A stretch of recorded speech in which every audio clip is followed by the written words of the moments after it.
Every year, on Halloween night, from October 31st to November 1st, between 2 and 5 in the morning, the world is cloaked in an eerie void. During these hours, the thin boundary between reality and the unknown blurs, allowing something hidden to briefly emerge. Only those daring enough know of a strange ritual that can lead them to the edge of this invisible threshold. But what they witness could shatter their minds and strip away their former lives. That night, Michael stood in a dark room, surrounded by silence, broken only by his own heavy breathing. He held a small flashlight, which soon flickered and went out, plunging him into complete darkness. He had been told he had to stand before a mirror in pitch blackness. Only then could he reach out and touch the void. Regret already gnawed at him, but it was too late to turn back. Slowly, Michael lifted his gaze, staring at his own reflection, barely discernible in the faint shadows. He stood unblinking as though trying to peer into the depths of his own soul. With every passing moment, an unsettling sense of dread began to creep over him, like an icy hand tracing along his spine. It felt as if the darkness was closing in, gradually swallowing everything except his face in the mirror. Minutes ticked by before a sudden chill swept across the room, brushing his face with an unearthly breeze. There was no source for the cold draft, but it raised goosebumps across his arms and neck. Michael took a deep breath, steadying his nerves. He knew it was time for the final step.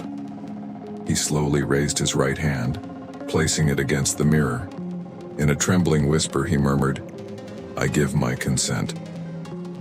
At first, nothing happened, but then something strange began to manifest within the mirror. His reflection started to fade, as if dissolving into the darkness. And from that shadowy void, an indistinct figure emerged. It was an infant, skinless and haunting, with coal black eyes that seemed to stare straight into his soul. The room filled with the buzzing of flies, amplifying his sense of horror. The sound seemed to come from everywhere, as if an entire swarm of insects was closing in on him. Michael fought the urge to recoil, unable to look away from the infant. In his mind, a voice echoed, cold and hollow, something beyond human. "Who are you?" the infant asked softly, almost in a whisper, yet it echoed through the silence like a thunderclap.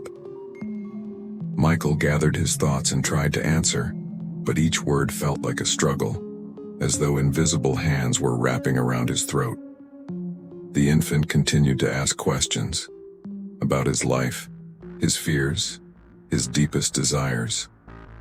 Each response made his heart pound faster, as an unknown terror seeped into his very soul, stripping away his strength and will.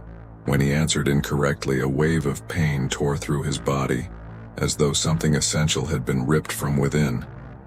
His vision began to blur, the world around him dimming into a twilight haze.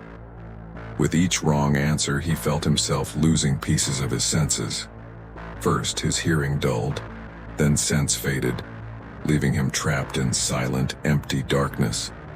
Yet, for each correct answer, the infant granted him the chance to name someone he knew.